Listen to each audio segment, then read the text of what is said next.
Assalamu alaikum and good evening. This is Witness and I'm your host Quatrina. The country is still reeling from the impact that the MQM delivered yesterday by announcing that it was withdrawing from the government, both at the ministry level, at the provincial government, the federal government, and the biggest shock of them all, of course, the resignation of the Sindh governor, Dr. Ishratullah. Now, the reason I say the whole country is reeling is really in a figurative sense, because one of the things that has become very, very clear now is that no single party seems to be in a position to form a government in and of itself. The last time we've seen a two-thirds majority was in 1997 when the Pakistan Muslim League N under Mian Nawaz Sharif formed the federal government in Islamabad. Now, the current situation in Pakistan is such, with the increasing number of General Assembly seats, the addition of the women's seats, and of course you have other technocrat seats and all these other issues that crop up, the number of parliamentarians has increased dramatically, thereby virtually ensuring that it is going to be very difficult for any single party to dominate Pakistan's political landscape in terms of getting a two-third majority. That having said that, of course, the Pakistan People's Party remains the largest party in the country right now, not just in terms of the number of seats that it has, but also the fact that it has seats in every political provincial assembly in the country as well. That's an important point to remember, because the Pakistan People's Party truly spreads out across the whole country in that respect. The AJK election was no different. The PPP has a long history there, and no surprises, it has taken the majority seats there. But the PMLN made a strong showing. For the first time when they entered AJK, they walked away with 8 seats. And that's not bad for a party that's entering the fray for the first time. What we want to examine today is what impact is the Muttahida Qawmi movement's decision going to have on the federal government, if any at all. It is, of course, a time coming up where the holy month of Ramadan is coming up, and that is a time when political activities tend to slow down a little bit. So most analysts are predicting that if anything is likely to happen, it will happen after Eid. Now, what is going to happen after Eid, if anything at all? That's what we're going to try and explore today, and to find out that what is in the best interest of the nation. That's crucial right now. For the opposition parties, of course, elections are good. They can go to the hustings again, try and get the mandate back. But is that a likely scenario given Pakistan's rather precarious security situation? Well, allow me to introduce the guest in the studio today. My first guest today is Senator Nayyar Hussain Bukhari from the Pakistan People's Party. He's, of course, leader of the House in the Senate. My second guest today, Dr. Shireen Mazari. She is a senior leader of the Pakistan Tehreek-e-Insaf. She wears multiple hats. She's also a columnist and an analyst as well. But today she's going to be talking to us in her role as a PTI member. My third guest in the studio is Mr. Farhat Muhammad Khan, an MNA from the Muttahida Qawmi movement. Mr. Khan, we welcome you for the first time to the show. Thank you so much for joining us here today. But Senator, let's begin with you. Currently, the Pakistan People's Party is in a very enviable position because you have total security in terms of numbers after your coalition with the Pakistan Muslim League Q.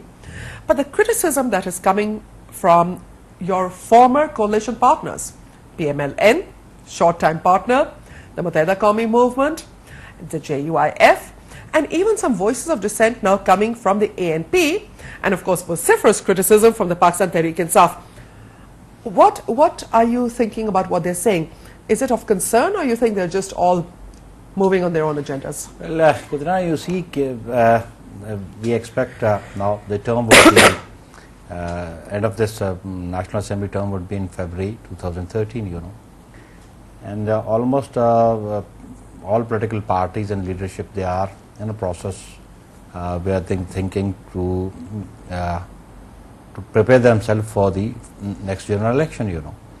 And the object in all the leadership's mind is how to secure more seats and how to persuade the people of Pakistan to get more benefit of their votes and to be in the national or provincial assemblies. So every political party has got his own manifesto, and every political party has to approach the people of Pakistan with their own manifestos also. As far as MQM is concerned, they remained with us and still they have tendered their resignations, but things can improve and by dialogue. Do you seriously expect the MQM to come back again? Well, we certainly we are not, you know, in such a state of affair that we should say no, but certainly we would like And we had been in past together in the National Assembly. You needed them earlier, you don't need them now. No, surely we need them, still we need them. But for the reason that our leadership has always said that we would like to go for a policy of reconciliation with all political parties. You know. Let me ask you a technical question, because I'd like to get that out of the way earlier. Senate elections are coming up in March next year, if I'm not mistaken. Now, the Senate election is such a convoluted, complex process that even I have difficulty trying to figure it out. In a nutshell, can you tell me what exactly are you assert 1/3 of the Senate seats will be up for re-election? Am I right? No.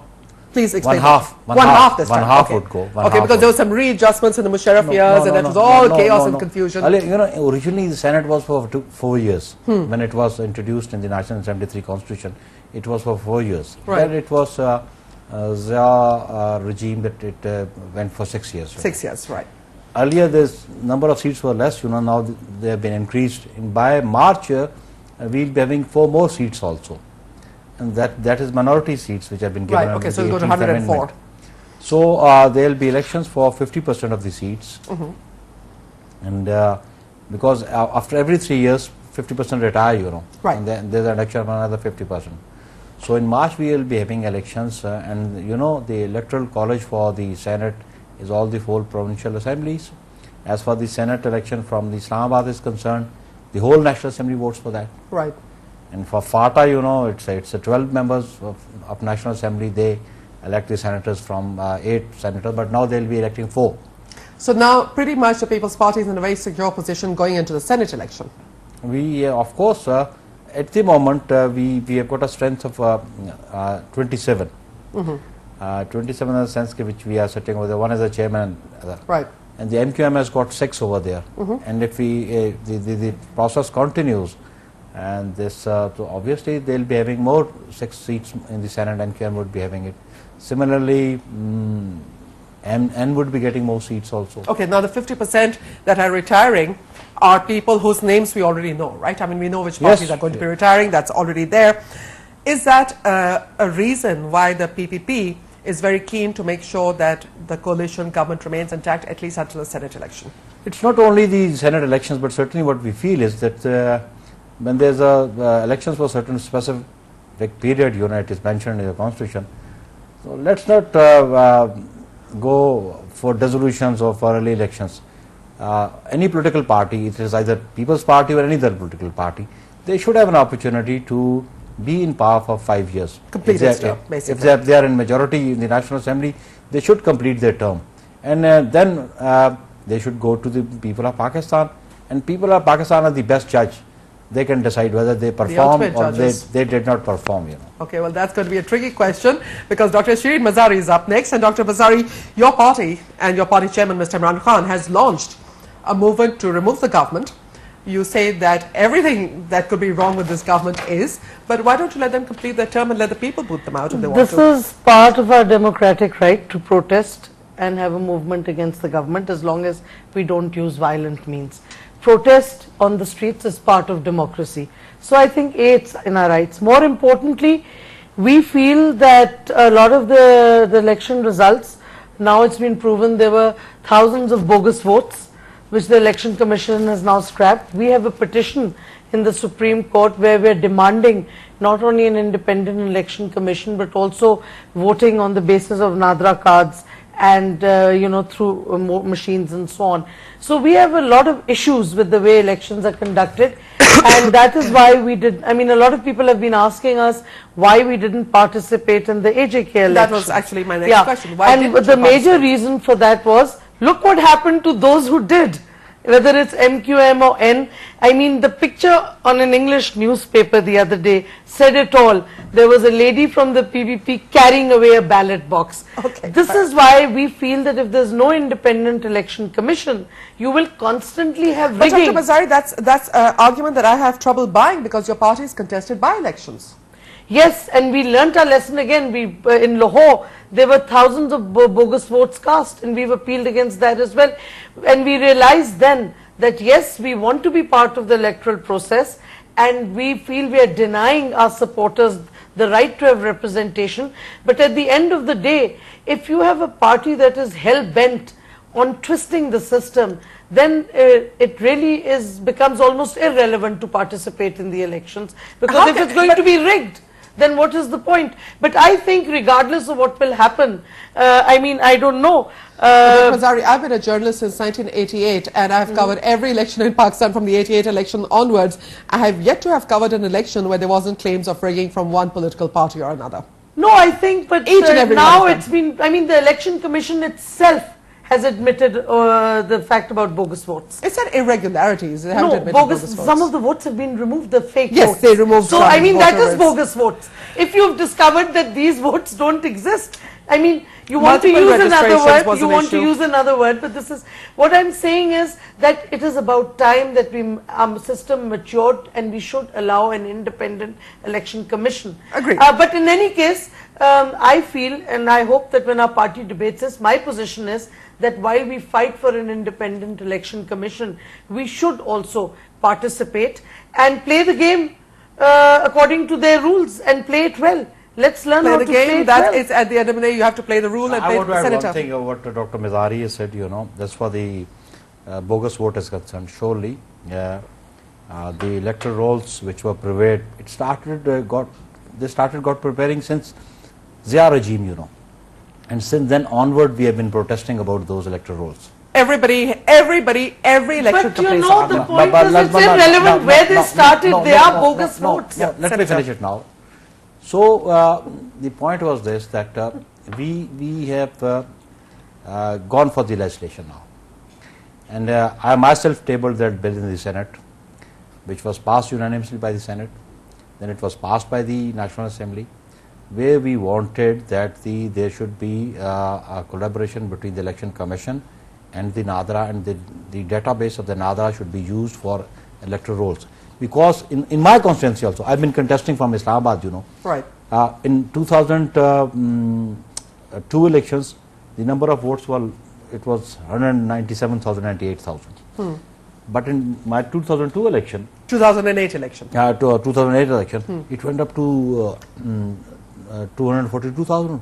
the population of Islamabad, the voting age cannot have increased by 40,000 votes in 5 years. Exactly. The only thing was that the Supreme Court gave a decision that the people who have not been registered as a voter, if they possess any other identity apart from CNIC, they should be. What the Election Commission did, they annexed, and just for nothing, a list of 42,000, 50,000 in my constituency, and that affected my election also. Right.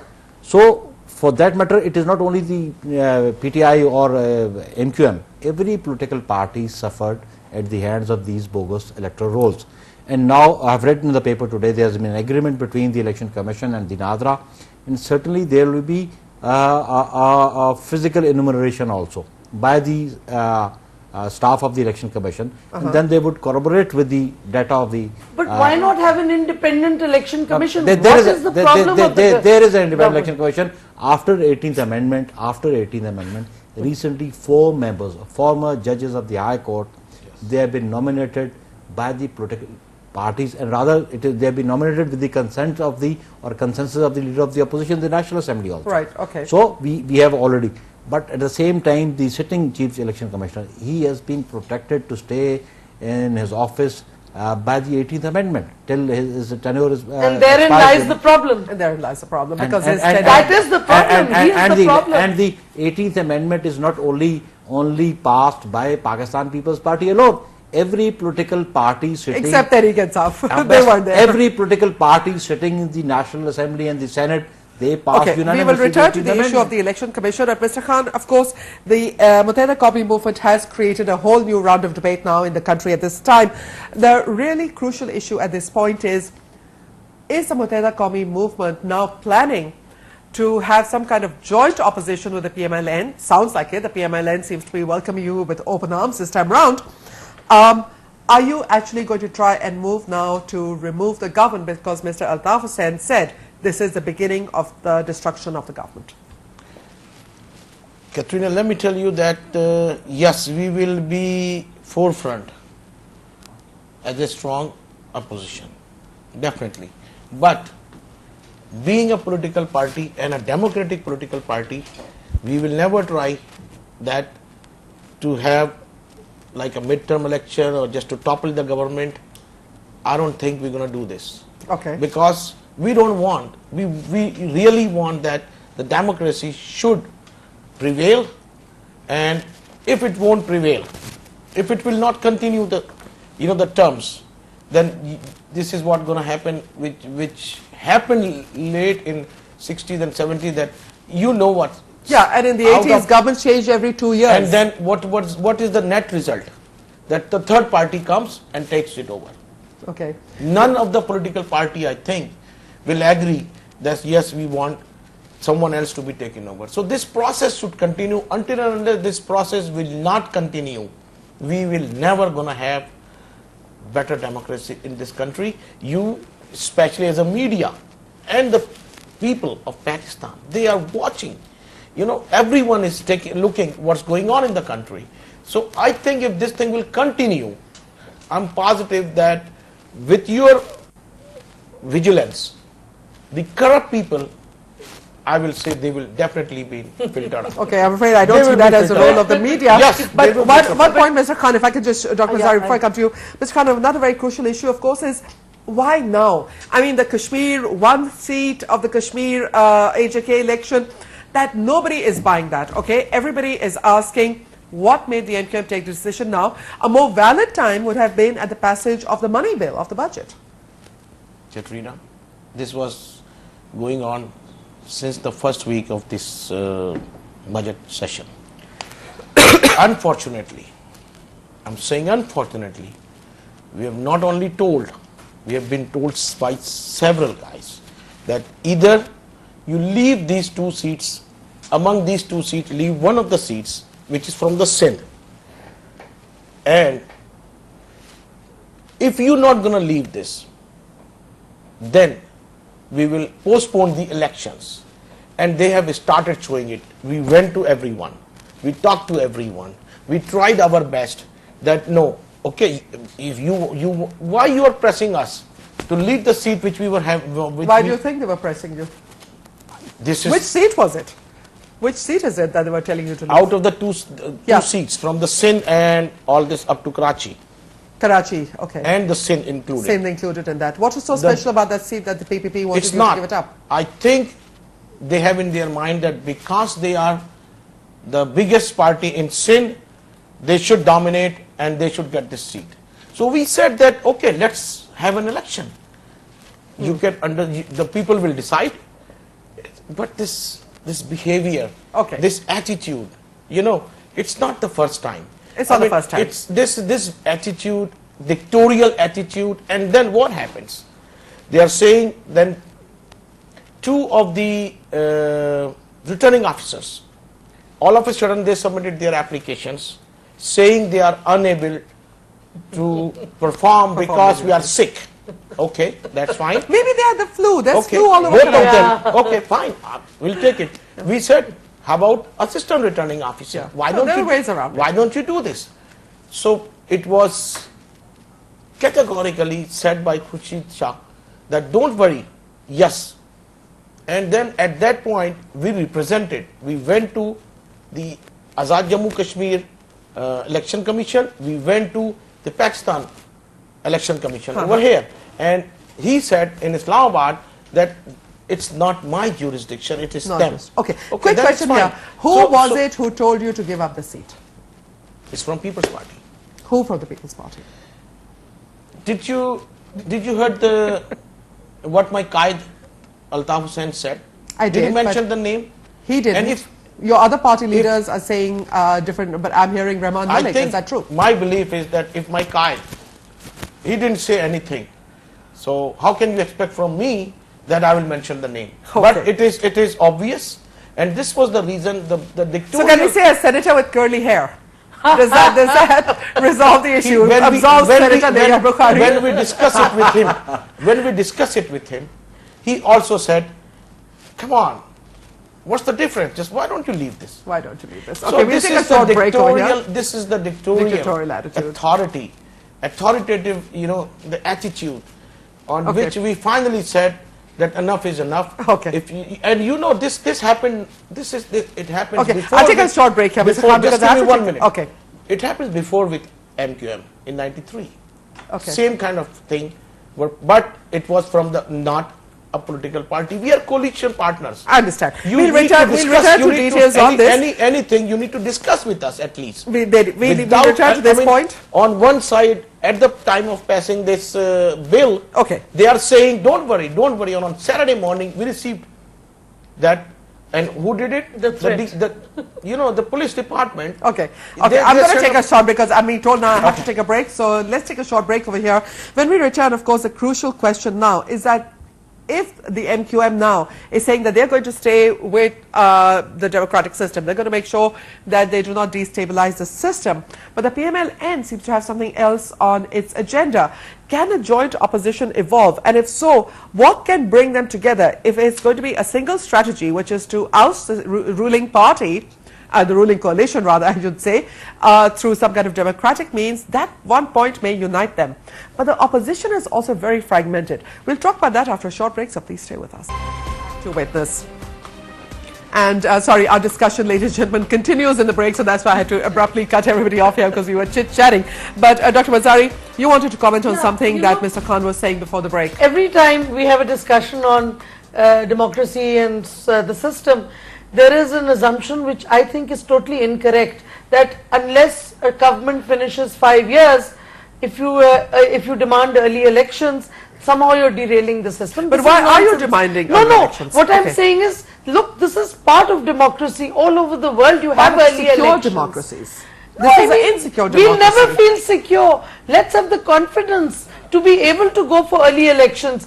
This government, in a way, has lost Dr. its- Mazari, look, isn't it's that the whole lost its- problem? People No, give their mandate this- for, yes. they are aware that it But will the- be for 5 but years. the people So did- then that means No, but the- after 5 years, the people will But decide. the people didn't give the mandate to the Q League, which has now been brought into the government. Good point. I mean, for God's sakes, the mandate was given to certain parties. They are The not- losers are now coming into What- power. Why? They are not elected? No, that's not the every issue. elected The member- issue is, Every elected One by member. one, one by what one. I am saying is, this whole game playing that's going on, horse trading, whatever. I mean, this is How we're horse making. trading? It is what has the Q brought? What has it made the government concede? Has it made the government concede that it must get rid of corruption and try its own corrupt people? I mean, what are these coalitions and undoings and new coalitions formed on? Not on issues, not on principles. It's all horse trading. This Well, is not that's- what this is not what the people have mandated. Yes, for I agree God's with you sake. there. Senator, I mean, this is this is a farce of democracy. this that is a problem We're now. being reduced to it. Now, Dr. Mazari makes a very valid point. If people wanted the PMLQ to be in government, they would have voted for the PMLQ. Yet the People's Party chose to form an alliance with a party that was really had the least amount of votes in terms of the amount of seats that they contested. The really crucial point over here is that why did the People's Party feel the need to join hands of all people with the PMLQ? Well, Quatrina, one thing, the criticism which is coming from PTI and JI, they are the people who missed the train. Yes, they chose not to No, we contest the chose election. not to be part of the system. Let me finish it now. No, but use the right phrase then. No, it's a We right didn't phrase. miss the train, I we did not. chose. I did not interrupt in your arguments. We chose not to board the One by train. one, Dr. Mazari. So it was APDM which was, and PMLN was part of it. Yeah. And then PMLN did not continue its partnership, its alliance with APDM, and they left and they contested election. And it was the political vision of People's Party leadership that they said that if you don't participate in the elections, we will be out of the democratic process, we will be out of the political process. And today the political parties which did not contest those elections and they are out of the parliament and the provincial assemblies, now they are demanding. It's their demand. It's not people's demand. It's Why do you only say not the people's demand? Look at the amount of people that are turning out for Tehreek-e-Insaf protests. Let me finish. How many seats Tehreek-e-Insaf had in 2002 elections? One. Am I right? One. It was only one seat. Mr. Imran Khan. So having representation of one seat in the National Assembly doesn't mean that that's the most popular party. One thing. Secondly, if they want an early elections, there's a constitutional way for it. What is the constitutional way? Go for a vote of no confidence. But that can only be done in-house. In-house. But the point is this, don't you think people sitting over there they represent the people of Pakistan. When they contested elections, they were brought in the assemblies, they were brought by the votes of the people of Pakistan. Now that's a legal position, Doctor.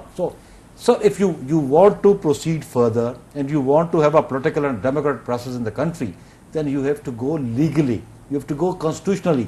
And if you want to throw out governments by making noise on the streets or making such demands on the streets, that's not a fair thing. Senator, if I'm not there is mistaken, a procedure, there is a constitution, there is a law, then we must proceed in Senator, accordance if with the I'm law. not Our party mistaken, set the tradition with long marches and 10 other things. The street protest What happened is then? part of your tradition too. It is part of the democratic Yes, tradition. I say, I Of don't course. object to their, I don't So object then- to their 1977.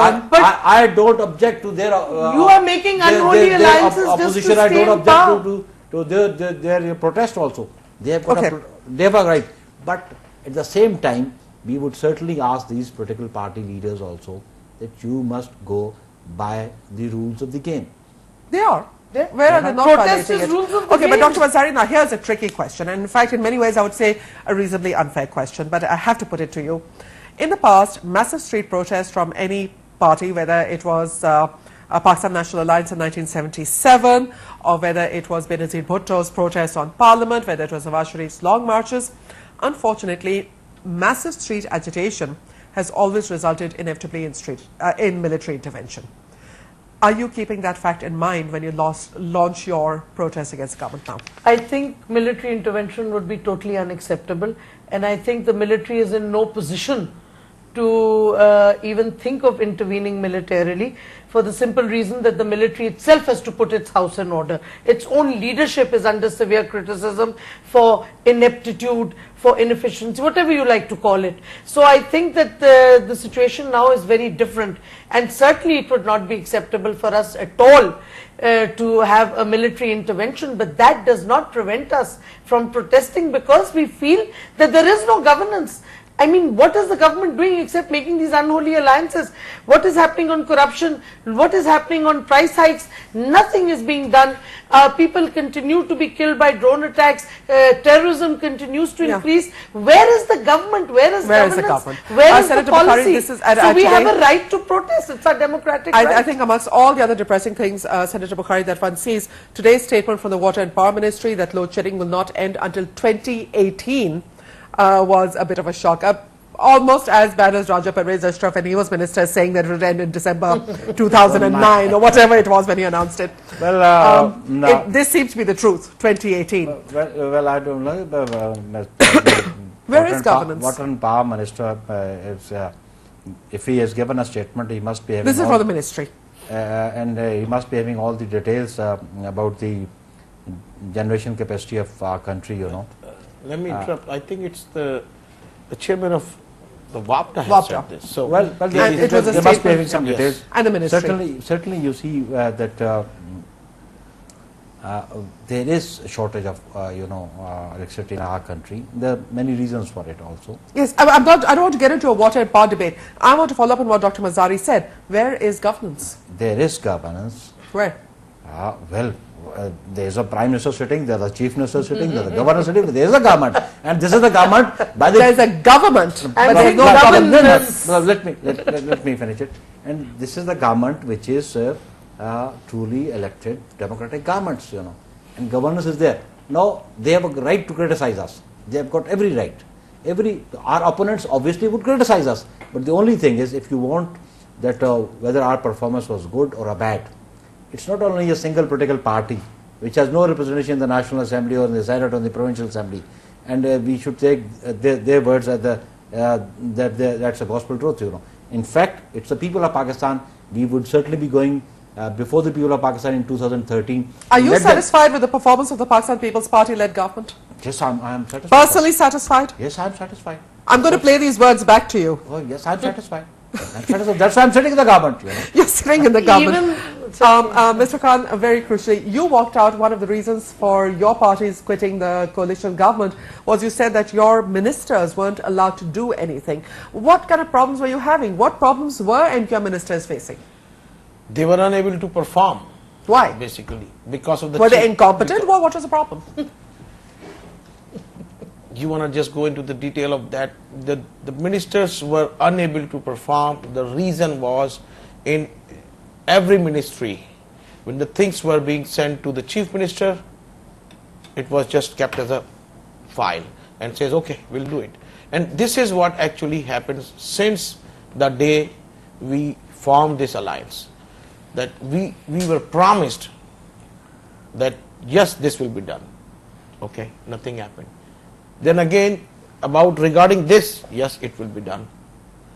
You remember when our ministers on federal level, when they resigned, the reason was the gas price. That's right, January 1st. And our point was, yes, we knew and we are aware that the oil prices in the world is going up. Okay, but what our point was that because of the levy, just adjust that thing into the levy. Do not put it directly to the consumers. The people are already suffering. Yes, because of this high prices of the petrol, and the gas. Because a large component of the fee liter price is taxes and levies and other things. So you're basically arguing we were saying that that the government should reduce its income from that. Instead of getting 10 rupees per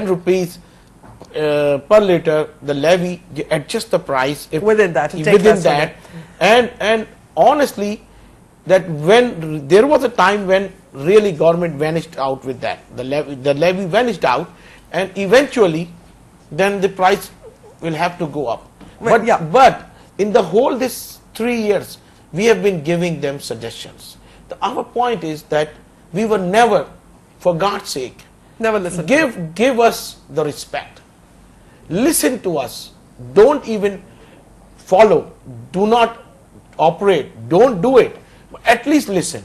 But never discussed. And when we gave our suggestions, especially for the economy of the country, we gave 9-point agenda, the charter of economy, and we said that this is the only way in order to increase the revenues. Okay, that's it. Nothing was happening. I mean, if it looks like that somehow there is no will. No will. Well, we'll talk. No will to govern. We'll talk about this after a short break, because this is a crucial issue, isn't it? The criticism towards the government is coming from every political party across the spectrum, including their own allies, except the PMLQ, which is a new entrant. But even within the PMLQ, there are dissidents, one of whom stood up in the National Assembly and resigned because she said she could not go along with the government's policies and resented her party having joined the People's Party. Marvi Memon gave up a seat. There are other dissidents within the PMLQ. Is the government listening? And if so, why not? We'll ask Senator Bukhari, but after a short break, please stay with us. Welcome back to Witness. Senator Bukhari, this is the question, isn't it? The PPP has received criticism and suggestions. Okay, it's not like people just come there and slam you on talk shows and columns and on the streets. And the People's Party has accepted those, started negotiations with the PMLN on the PMLN's points that were raised on for the economy. Yet the party, Pakistan People's Party, the Prime Minister, shrugs off everything and just, lets the tempers calm down. PPP is very good at procrastination, isn't it? You must give credit to our party and our party leadership also. One thing, that's the composition of the National Assembly, which was in 2008, there was not a single party which had a simple majority. And the all political parties were interdependent for forming a government. And that it's the first time after 70s election that a political government has given a fourth budget, except an umbrella of a uniform. So in politics, it's an art of possibilities. You have discussions, you have deliberations. But is the PPP deaf to what is being said to the party? No, we are not deaf, and certainly had we been deaf, and have we not been responding to the issues, the elections results of Azad Kashmir are an evidence to it that people still, they are in favor of Pakistan People's Party. One thing I tell you. Whether you like it or not, that's true. So I tell you, as for the issue which was a MQM issue, the Kashmir Legislative Assembly elections, the first time MQM participated in Kashmir Legislative Assembly elections is 2006. Before that, I don't think so. They contested from. So why Karachi. ask them to stay away? So we never wanted that. That's an issue.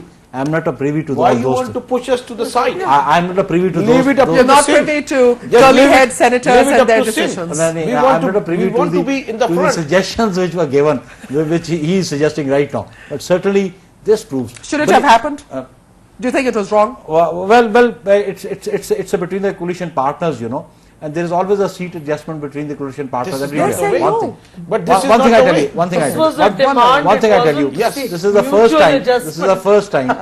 There are 12 seats of the refugees in Pakistan. Yeah, so I'm short on time, but do you think it was ethically correct to tell the MQM that don't contest on this seat? We don't want you to do it. No point. We don't want that somebody should be stopped from contesting elections. But there might have been. They said postpone. We will postpone the election. There might have been. There might And have- exactly this is what there happened. might have been discussions and deliberations for a seat Okay, adjustment. let's move on quickly because I'm short of time. Dr. Mansari, a crucial point. Your party was formed in 1996. Imran Khan has always been mentioned as the third force, the third option after PPP, PMLN, Imran Khan. Yet he has never really been able to sweep the elections or the polls, and the party doesn't I seem can't speak for the past. I joined the party in 2008. to. Okay, when that's I still was- 4 years, 3 years. 2008, and as far as I can tell, the party is gaining unprecedented support, especially amongst the young. Time will tell, but this is a reality. For once, even the Pew poll, which we don't conduct, which the Americans conduct, and as you know, the Americans are not particularly fond of the PTI, showed that Imran was singularly the most popular leader. Nawaz's rating had gone down, and so on. I think we are not Do you the think third that option Tariq- anymore. We are the only alternative clean option left for this country. But I want to add one point, this whole thing about seat adjustments. Look, certainly you can have seat adjustments in alliances, but this idea to bulldoze your way through because you feel you can bulldoze it, I mean, I have no sympathy for the MQM, but I think this is in principle wrong. This is a form of unfair electoral practice. It should be illegal, and yet the PPP seems to have gotten away with it because they backed off. Well, the MQM backed off. Did you back off? They walked out, actually. Mr. Khan, very briefly, if you can just point out one thing, make it clear to our viewers once and for all, is there any return to the federal government and the provincial government in Sindh? In politics, there is nothing is, Nothing is final. Hal fe aakhir, nothing is final. you know that. Okay. But this time, this is the first time. You cannot compare it with the previous walkouts or previously resigned. Why not? That because this time, it's not just the federal, it's also provincial and especially The governor. the governor. The governor. That's been a crucial So- because Dr. Ishdulabad had been around for what, 8-9 years, I think longer serving Over governor. yes. Okay, I'm afraid we're out of time, so we're going to have to leave it there. But I've enjoyed today's discussion, so I'd like to thank all three of you. My guests today, Senator Nayyar Hussain Bukhari, Dr. Shir Mazari, and Farhat Mohammad Khan. Thank you so much for having joined me here tonight on Witness. Ladies and gentlemen, as we said, at the end of the day, nothing is final in politics, but one thing certainly is, and that is that the vote of the people is final, should be final, must be respected. There are all kinds of flaws in the electoral system of Pakistan. Nothing that has stopped people from going to the polls. Yes, there has been rigging in the past. Yes, there have been bogus votes. But despite that, the whole system, the what they call the train of democracy, or whatever the right word is, eludes me right now, is rolling forward, is moving forward. But the system can be derailed only by mistakes made by the government or a military intervention. The military intervention seems to be not a chance, as they say right now, so it's in the hands of the government to make sure that the government remains by delivering more. So for once, it's going to be the Pakistani people saying, do more. Quatrina saying Khuda Hafiz from Islamabad.